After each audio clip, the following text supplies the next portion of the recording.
Hey guys, and welcome to another video, and today I will be doing one marker challenge. And yes, through blindfold selection I went through my Copic collection and chose one of three types of colors. I have cold colors, I have skin tones, and I have warm colors, and picked one out of each category and ended up with only one of them by blind choice, and it's the yellow green 41, and it's a really pale cobalt green.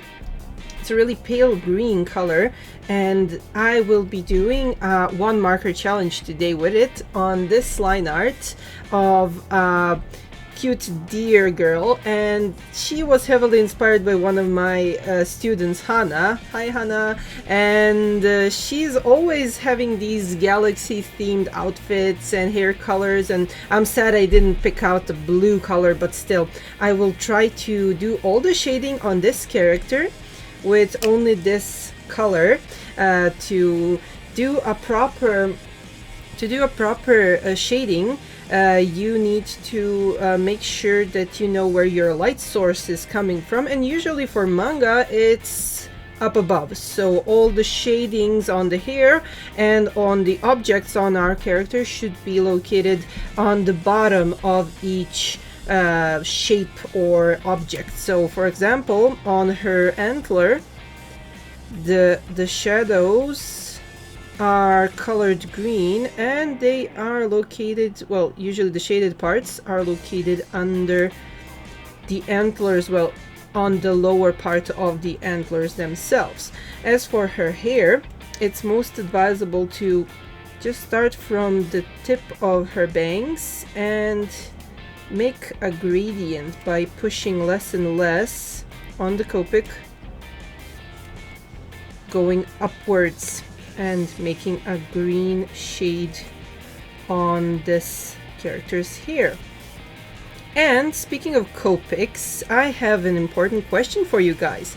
As all you know, well, as you maybe noticed, I am nearing my milestone of 100,000 subscribers, and I'm preparing a huge giveaway. So if you have any suggestions on which type of tools you want me to give away, or papers, or your favorite brands, this is the time for you to be hardworking and comment and leave a comment in the below the video, because I will do my best to make some fantastic giveaway pieces and packages and art sets for you guys. I already planned out some of the parts of the giveaways, but if there's something special you guys think that maybe I should share with you, maybe some of the tools I personally use, or some of the tools you saw online that are appealing to you, then just give me a shout and I will make sure to incorporate as many as useful manga tools as I can in this huge giveaway. And this giveaway will probably be in like a month, so you have enough time to give me all of your suggestions and wishes for brands like Copic, Sakura, and etc, etc. If you guys, I recently just learned, for example, that there's like this pencil that actually rotates its tips, so you never get a dull end of the well, the filling. And I'm like, whoa, this thing exists. But personally, I really like it when I have a dull part and a sharp part, because then I can play with the thickness of the lines when I'm sketching something out, and that's for me personally very useful.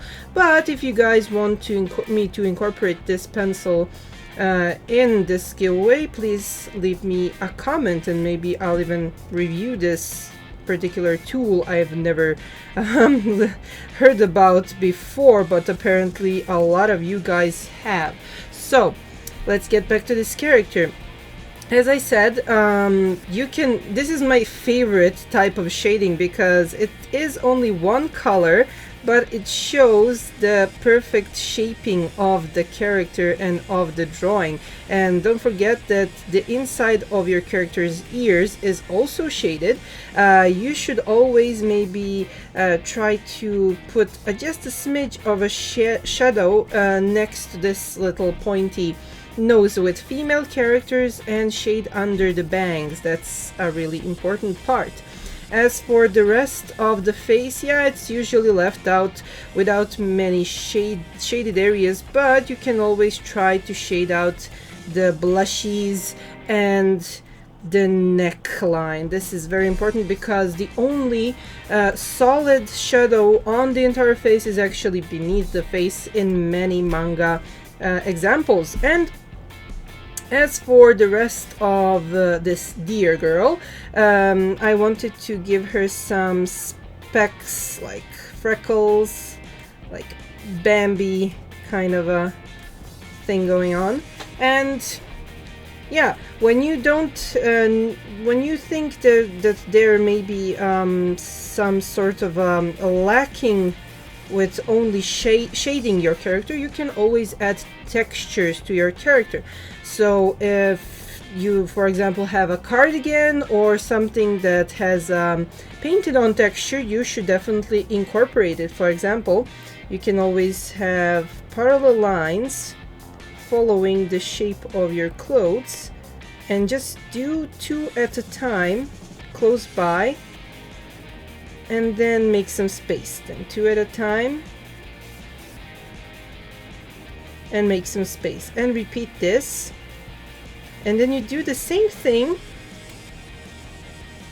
in the other direction. So 2 parallel lines close together, then makes a space, 2 close together, 2 close together. And remember, clothes are something, well, clothes is something that's squishy, that doesn't have a solid shape all the time. So the textures on the clothes usually follow the shape of the clothes. So make sure to take a lot of references. For example, fashion magazines, or DeviantArt, for example, has a fantastic archive of these concept art photos. Well, more of like photos of people posing and just being there to make it easier for you to memorize where certain parts of the clothing are changing on the body during which kind of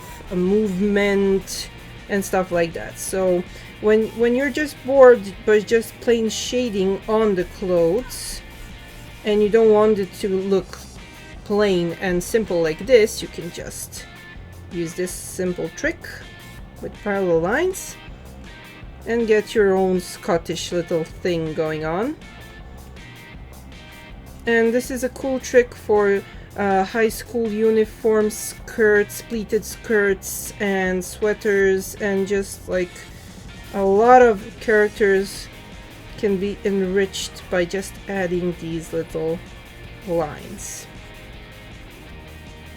So yeah, I always try to make some textures, maybe some polka dots or lines, stripes, whatever you feel like doing. Just don't leave it on simple shading. But yeah, simple shading for me personally, without any special coloring, is the most fun of all, because I personally am this weird type of artist that actually prefers shading and generating shapes than actual coloring. I really dislike coloring, but I taught myself to actually hack coloring when I have to, because, well, when you're a professional artist, you have to do even some stuff you really don't like to do the most, but it's really a fun thing overall. And yeah, this is my little dear girl, and I really hope you guys enjoyed the video. And also, to do a little hack on this particular drawing, I used up the black the black lines here on her eyes to mimic the darker parts in her irises, and just leave out the white part of the iris for the bottom of the eye. This way I have an illusion of darker part, colored part, and white part in the eye with only one color. You can also try to add some white lines with a jelly pen, or I personally prefer this deleter white, well, white out. It's like a creamy white color, and I think the consistency is technically just a typical high school, well, school grade art supply white paint. It's just served in this convenient little jar, so it's easier to grab and just to use with a nail art brush. That's a little hack my dear assistant Marina showed me, and I chose a brush that's pretty similar to a nail art brush for these types of lines. This type of brush can help you with long straight lines or long curvy lines, but for tiny details like these, not so much. So I prefer to use a jelly roll, white jelly pen, and similar stuff.